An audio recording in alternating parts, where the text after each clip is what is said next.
So what you can do is you can easily make layers out of the contents that you have in an image. So for that you have two options, layer via copy and layer via cut.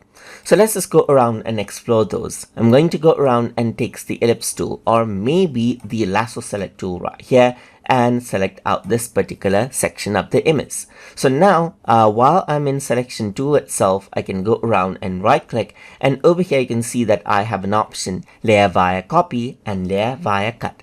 So if I were to go around and do layer via copy right here, then it creates a copy of that selection right here. So as I go around, you can see that I have a copy of this particular selection right here, which is there in a separate layer. But if I were to go around and do layer via cut, so let's just go around over here and do a lasso select right here, just like this. Right click and click on layer via cut.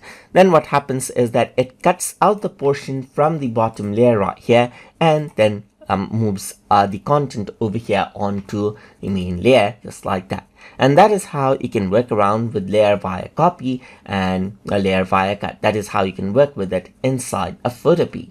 So hope you guys learned something as always. And as always, please like, comment, share and subscribe.